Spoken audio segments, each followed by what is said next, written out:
Hi there and welcome to this video. I think it's safe to say that those of us who are using the Nikon Z6, Z7 and increasingly the Z50 are finding they're pretty good first generation mirrorless cameras from Nikon.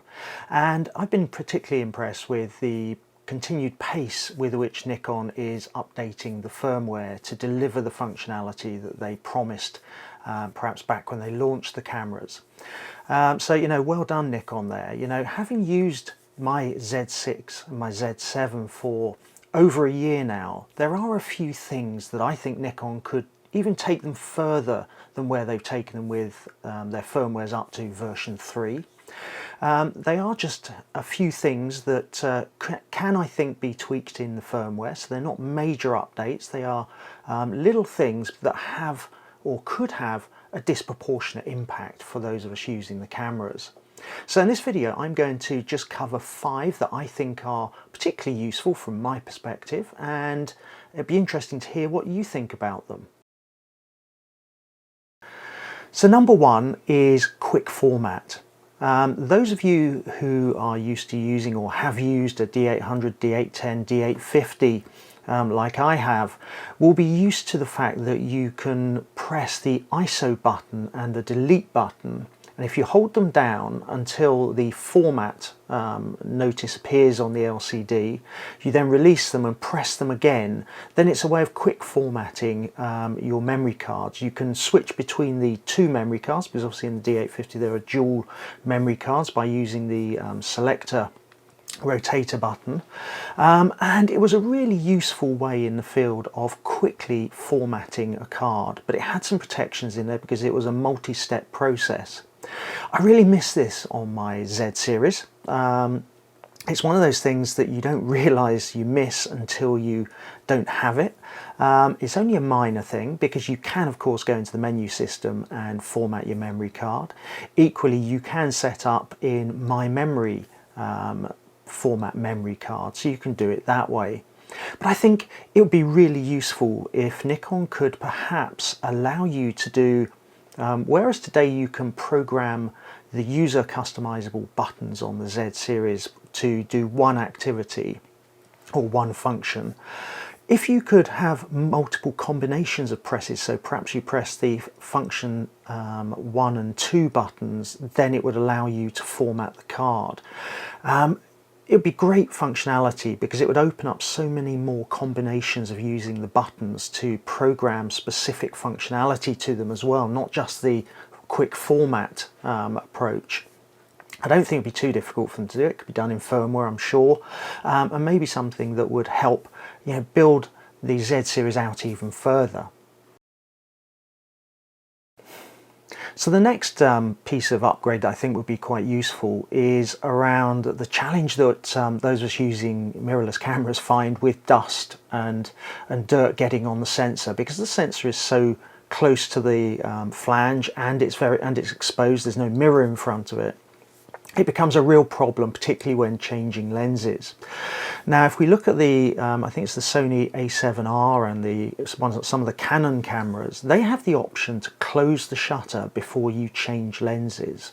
And that just gives a little bit of protection for the sensor from the outside world, and therefore reduces dust. It'd be great if Nikon could give us that option, perhaps allow us to turn it on or off, because there is a risk, because the shutter is quite a delicate mechanism.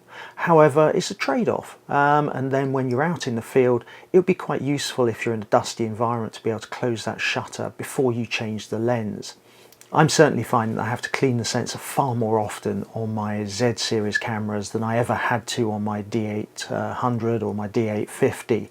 It's not a big issue, but again, it's just one of those little tweaks in perhaps the firmware that would allow us to really save a bit of time when we're out in the field and in post-production.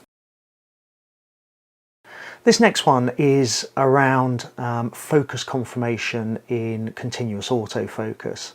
You'll know that in AFS and manual focus, when the camera locks focus, the focus box in the viewfinder on the LCD turns from red to green to confirm that focus lock. I find this really useful as a bit of reassurance that the camera has locked on. Obviously you can set the camera to not shoot or not release the shutter until it's locked on focus. But I find it really quite useful, particularly when you're perhaps doing macro or something like that, that you can just see that the camera has locked on focus. Whilst the focus box turns to green for AFS and manual focus, that's not the case with continuous autofocus, AFC. And I've never quite understood why this is. I'm sure there's some logic that Nikon has as to why it should be different, but I personally find it would be really useful just to have that focus box go to green when you get focus lock in AFC as well.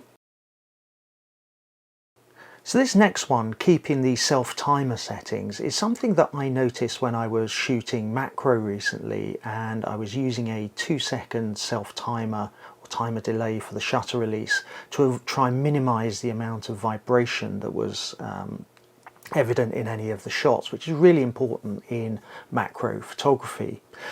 What I was noticing is, because I was inserting extension tubes, I was having to turn the camera off, take the lens off, insert the extension tube and put the lens back on, turn the camera on.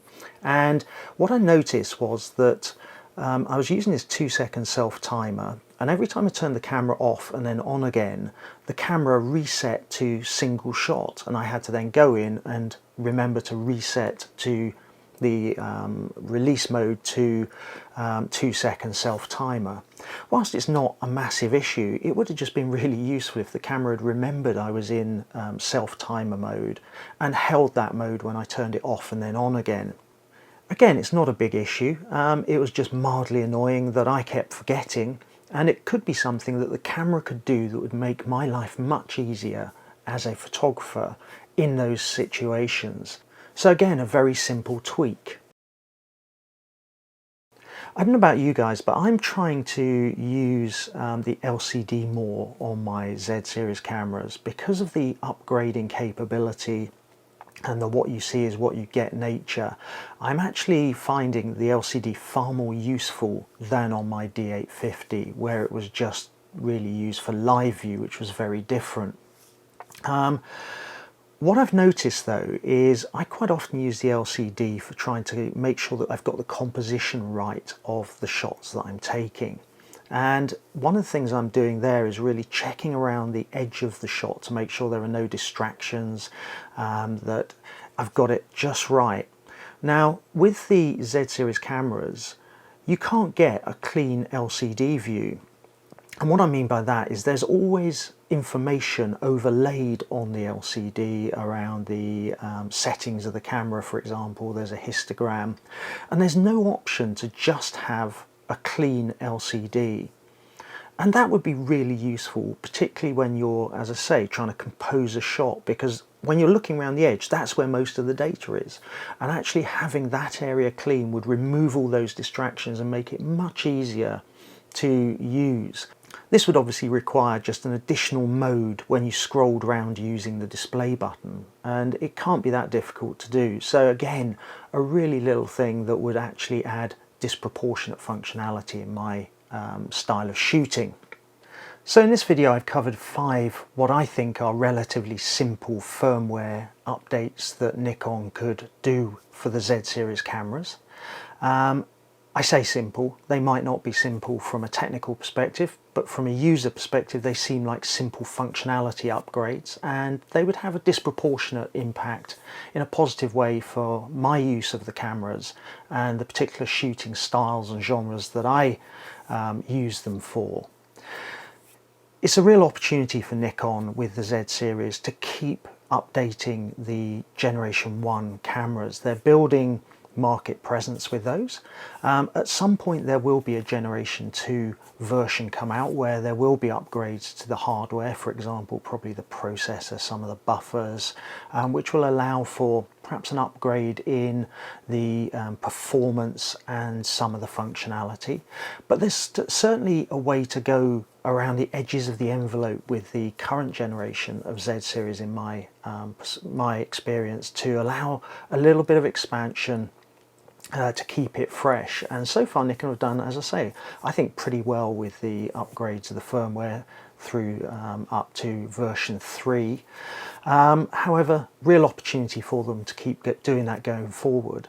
So let us know in the comments below, what do you think Nikon could do to push the boundaries out on firmware and functionality on the current Z series cameras, the Z6, the Z7 and the Z50?